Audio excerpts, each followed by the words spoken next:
Apple company के founder Steve jobs, जो कि एक ब्रिलियंट लीडर रह चुके हैं, तो क्या ऐसा हो सकता है कि जो बातें स्टीव जॉब्स ने अपने जीवन के 50 साल में सीखी हो, वह आप सिर्फ 15 मिनट में सीख पाओ?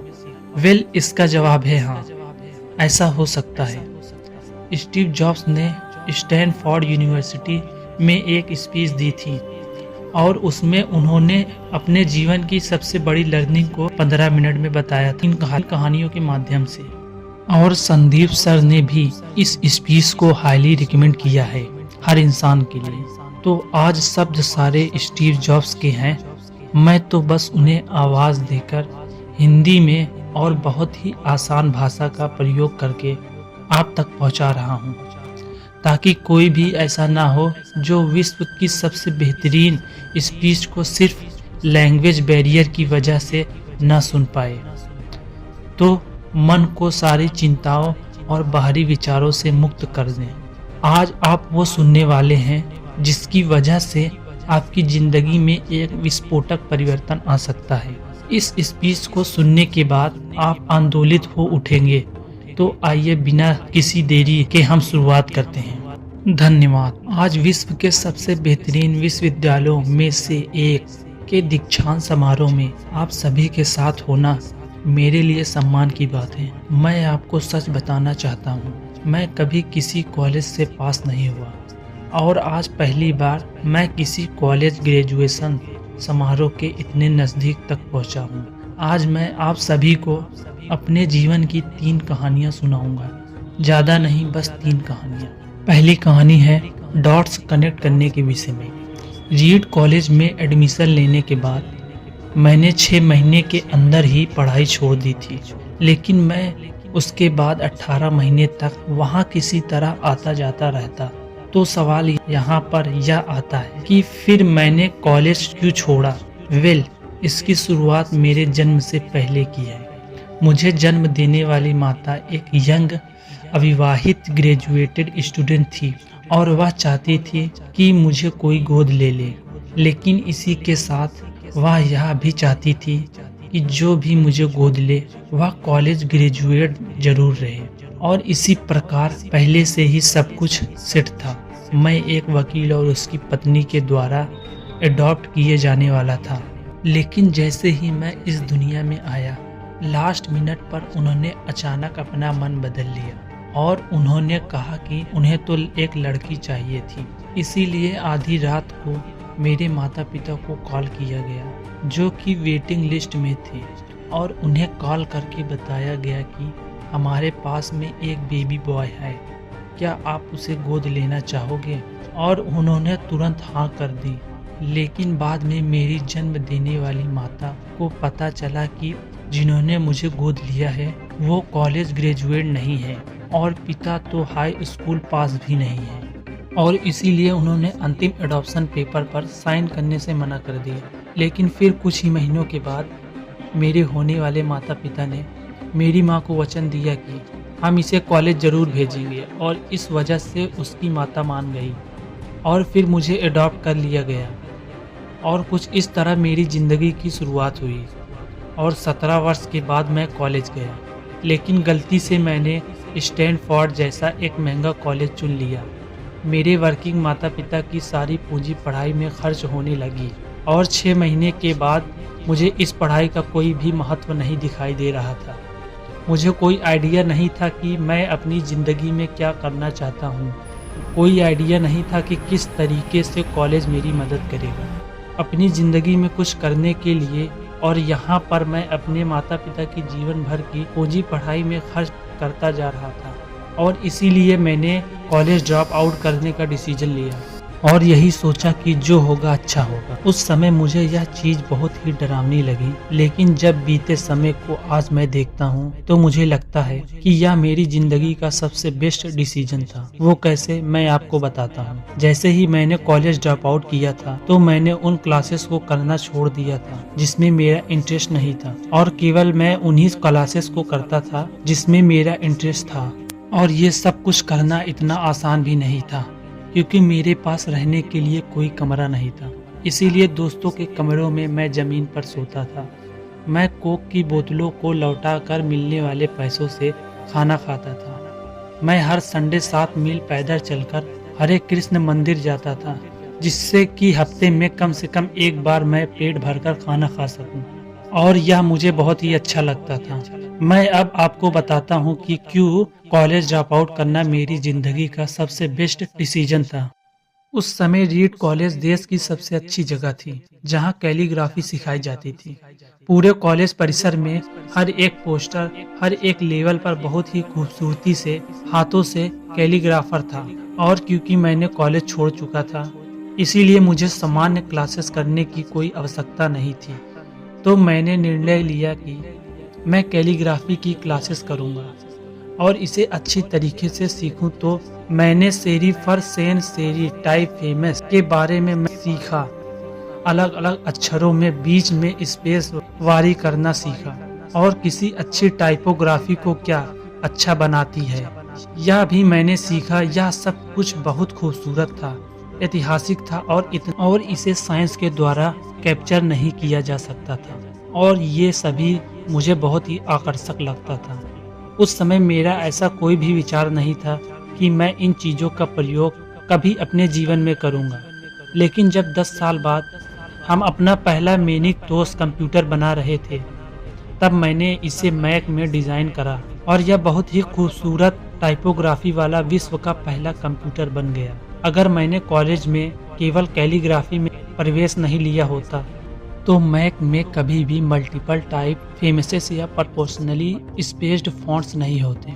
और क्योंकि विंडो में मैक की कॉपी की है, तो दुनिया के किसी भी पर्सनल कंप्यूटर में यह सब कुछ नहीं होता। अवश्य कि जब मैं कॉलेज में था, तो भविष्य को देखकर इन डॉट्स को कनेक्ट करना असंभव था। लेकिन जब 10 साल बाद मैंने बीते समय को देखता हूँ, तो मुझे सब कुछ क्लियर नज़र आता है। आप केवल पीछे देखकर डॉट्स को कनेक्ट कर सकते हो। इसीलिए आज आपको विश्वास करना होगा कि अभी जो भी हो रहा है, वह आगे चलकर किसी न किसी तरह के से अपने फ्यूचर से कनेक्ट हो जाएगा। आपको किसी न किसी में तो विश्वास करना ही होगा, अपने गर्ज में, अपने भाग्य पर, अपने जीवन पर, या फिर अपने कर्मों पर। किसी न किसी चीज़ पर तो विश्वास करना ही होगा, क्योंकि इस बात में विश्वास रखना कि आगे चलकर डॉट्स कनेक्ट होंगे, यह आपको अपने दिल की आवाज़ सुनने की हिम्मत देगा। और उस समय भी जब आप बिल्कुल अलग रास्ते पर चल रहे होंगे, और यही बात आपको बाकी लोगों से अलग बनाएगी। तो मेरी पहली कहानी से सबसे बड़ी सीख यही है कि जो हो रहा है वह अच्छे के लिए हो रहा है, और अभी आप जो भी कर रहे हैं वह आगे चलकर आपकी किसी न किसी काम जरूर आएगा। आप बस अपने आप में विश्वास रखकर करते जाइए जो कर रहे हैं। मेरी दूसरी कहानी लव और लॉस के विषय में है।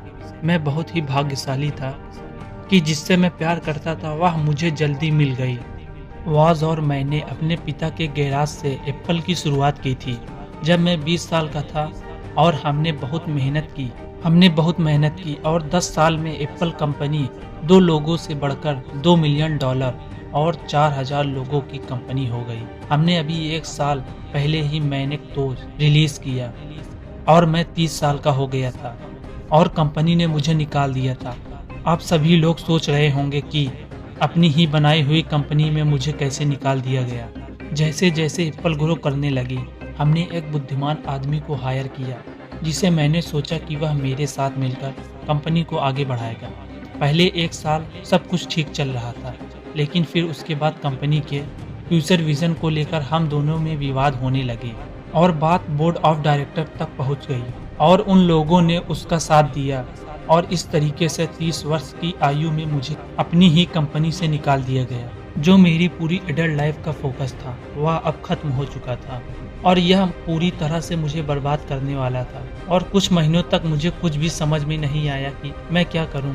मैं एक बहुत बड़ा पब्लिक फेलियर था, और एक बार तो मैंने वैली छोड़कर जाने का भी सोचा। लेकिन धीरे धीरे मुझे एहसास हुआ कि मैं जो काम करता हूँ मैं उसके लिए अभी भी पैशनेट हूँ। एप्पल कंपनी में जो कुछ भी हुआ उसकी वजह से मेरे पैशन में थोड़ी सी भी कमी नहीं आई।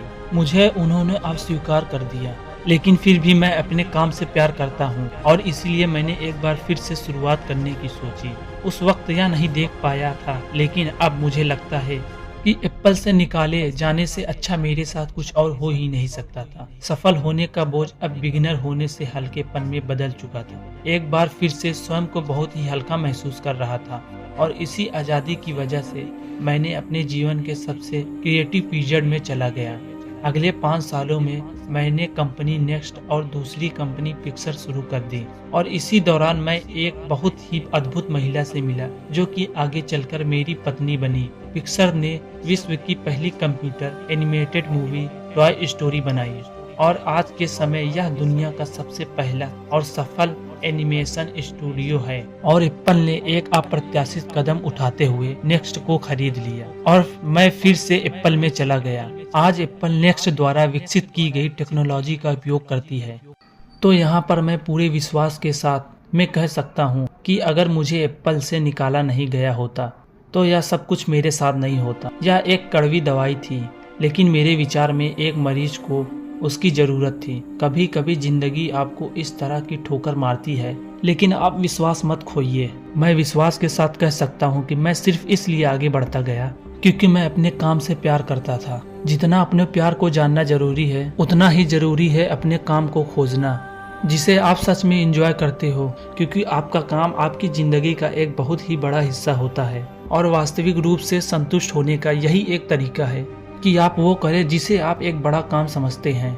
और बड़ा काम करने का सिर्फ एक ही तरीका है कि आप वो करें जो आप करना पसंद करते हैं। और अगर अभी तक आपको वो काम नहीं मिला है तो आप रुकिए मत, उसे खोजते रहिए। जैसा कि दिल से जुड़ी हर एक चीज में होता है, वो जब आपको मिलेगी तब आपको पता चल जाएगा। और जैसा कि किसी अच्छे रिलेशनशिप में होता है, वो समय के साथ साथ और भी अच्छी होती जाएगी। इसलिए इसे खोजते रहिए, रुकिए मत। मेरी तीसरी कहानी मृत्यु के बारे में है। जब मैं 17 साल का था तब मैंने एक चोट पड़ा था। यदि आप हर दिन ऐसा जिएंगे जैसे कि जिंदगी का आखिरी दिन हो, तो आप किसी न किसी दिन सही साबित हो जाएंगे। और इसने मेरे दिमाग पर एक बहुत ही बड़ी छाप छोड़ दी। और तब से पिछले 33 सालों में मैं हर सुबह उठकर शीशे में देखता हूँ और खुद से एक सवाल करता हूँ कि अगर आज का दिन मेरी जिंदगी का आखिरी दिन होता तो क्या मैं आज वो करता जो करने वाला हूँ। और अगर इसका आंसर ना होता है तो मैं समझ जाता हूँ कुछ न कुछ बदलने की जरूरत है। इस बात को याद रखना कि एक दिन मरना है किसी भी चीज के डर को दूर करने का सबसे अच्छा तरीका है। आप पहले से ही नंगे हैं, ऐसा कोई भी कारण नहीं है कि आप अपने दिल की ना सुने। करीब 1 साल पहले ही मुझे पता चला कि मुझे कैंसर है। सुबह 7:30 बजे मेरा स्कैन हुआ और उसमें साफ दिखाई दे रहा था मेरे पैंक्रियाज में ट्यूमर है। और सच कहूँ तो मुझे ये भी नहीं पता था पैंक्रियाज होता क्या है। डॉक्टर ने लगभग पूरे विश्वास के साथ मुझे बताया कि मुझे एक ऐसा कैंसर है जिसका उपचार करना संभव नहीं है और अब मेरे पास केवल 3 से 6 महीने ही बचे हैं। डॉक्टर ने मुझे सलाह दी कि मैं घर जाऊं और अपनी सभी चीजें व्यवस्थित कर लूं। यानी डॉक्टर की भाषा में मतलब था, आप मरने की तैयारी कर लीजिए। यानी वो सारी चीजें जो आप अगले 10 साल में करने वाले थे वो बचे हुए दिनों में कर लीजिए, क्योंकि आपका अंतिम समय आ चुका है। मैंने इस डायग्नोसिस के साथ में पूरा दिन बिता दिया और शाम को मेरी बायोप्सी हुई, जहां पर मेरे गले के रास्ते से पेट से होते हुए एक इंडोस्कोप डाला गया और एक सुई से ट्यूमर के कुछ सेल्स निकाले गए। उस वक्त मैं पूरी तरह से बेहोश था, लेकिन मेरी पत्नी और वहां पर जो भी उपस्थित था कि जब डॉक्टर ने माइक्रोस्कोप से मेरे सेल्स को देखा तो वह भी रो पड़ा, क्योंकि सेल्स को देखकर डॉक्टर समझ गया था कि मुझे एक बहुत ही दुर्लभ प्रकार का कैंसर हुआ है जो कि सर्जरी से ठीक हो सकता है। तो मेरी सर्जरी हुई, सौभाग्य से मैं अब बिल्कुल ठीक हूँ। मौत के इतने करीब तक मैं पहले कभी नहीं पहुँचा और मैं उम्मीद करता हूँ कि आने वाले कुछ समय तक मैं पहुँचूं भी ना। और यह सब देखने के बाद मैं पूरे विश्वास के साथ यह कह सकता हूँ कि मृत्यु एक उपयोगी लेकिन विशुद्ध रूप से बौद्धिक संकल्पना है। कोई भी मरना नहीं चाहता, यहाँ तक कि वो लोग जो स्वर्ग जाना चाहते हैं वो भी वहां जाने के लिए मरना नहीं चाहते। मृत्यु ही वह स्थान है जहां पर हम सभी लोग जाते हैं। आज तक कोई भी इससे बचा नहीं है और ऐसा होना भी चाहिए, क्योंकि इस जीवन का एकमात्र सबसे बड़ा आविष्कार है वो है मृत्यु। यह जिंदगी को बदलती है, पुराने को समाप्त करने का रास्ता खोलती है। और इस समय आप सभी लोग नए हैं और कुछ ही दिनों में आप सभी लोग पुराने हो जाओगे और रास्ते से साफ हो जाओगे। इतना ज़्यादा नाटकी होने के लिए आप सभी से माफ़ी चाहता हूँ, लेकिन यही सत्य है, आपका समय बिल्कुल सीमित है। इसीलिए इसे किसी और की ज़िंदगी जीकर व्यर्थ न कीजिए। बेकार की सोच में मत फंसिए, अपने जीवन को दूसरों के हिसाब से मत चलाइए, औरों के विचारों की सोच में अपने अंदर की आवाज़ मत दबाइए। और सबसे महत्वपूर्ण यह है कि अपने दिल की और सहज बुद्धि की बात सुनने का साहस रखें, क्योंकि वे पहले से ही जानते हैं कि तुम वास्तव में क्या बनना चाहते हो। तो पहले अपने दिल की आवाज़ सुने, बाकी सारी चीज़ें सेकेंडरी हैं। और अंत में मैं आप सभी से यही कहना चाहूँगा, स्टे हंग्री, स्टे फुलिश। मैंने हमेशा अपने लिए यही मांगा है। और अब जब आप सभी लोग यहाँ से ग्रेजुएट हो रहे हैं, तो मैं आप सभी के लिए यही विश करता हूँ, स्टे हंग्री, स्टे फुलिश। यानी कि भूखे रहिए और मूर्ख रहिए। भूखे यानी कुछ करने की भूख आपके अंदर होनी चाहिए, और मूर्ख रहो क्योंकि आप मूर्ख रहकर ही कुछ सीख पाओगे। अगर आपको ये लगता है कि आप सब कुछ पहले से जानते हैं, तो आप कुछ भी नहीं सीख पाएंगे। तो भूखे रहिए और मूर्ख रहिए। Stay hungry, stay foolish. आप सभी को बहुत बहुत धन्यवाद। और दोस्तों, मैं आशा करता हूँ कि आपको इस वीडियो से बहुत कुछ सीखने को मिला होगा। इस स्पीच को कन्वर्ट करने में मुझसे कोई भूल हुई हो तो उसके लिए मुझे माफ़ कर देना। ऐसे ही और inspiring, motivational, life changing video देखने के लिए हमारे चैनल को लाइक, सब्सक्राइब और बेल आइकन दबाकर जरूर रखें। मिलते हैं नेक्स्ट वीडियो में, तब तक के लिए बाय।